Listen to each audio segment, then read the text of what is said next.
ये डिज़ाइन बनाने के लिए 4 mm की पर्ल्स यूज़ करूँगी मैं। कॉटन थ्रेड यूज़ करेंगे। एक साइड नॉट लगाएंगे, नॉट अंदर से हाइड करते हुए इस तरह से निकालेंगे, पर्ल ऐड करेंगे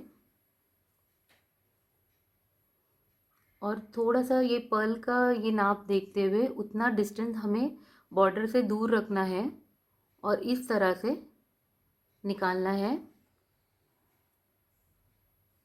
और ऐसे एंटी क्लॉकवाइज मैंने ऐसे लगा दिया स्टिच और ये पर्ल ऐसे अटैच हो जाएगी इस तरह से।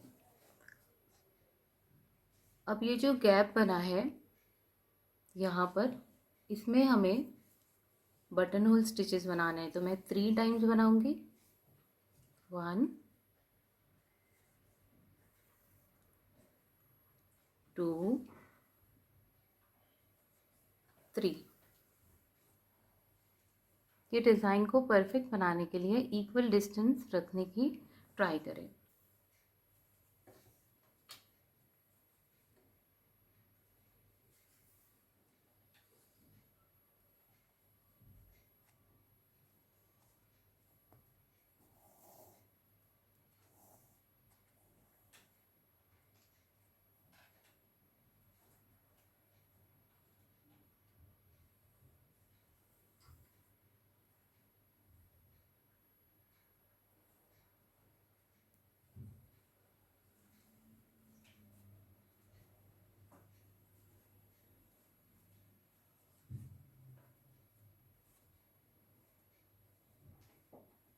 इसी तरह से कंटिन्यू करते जाएं।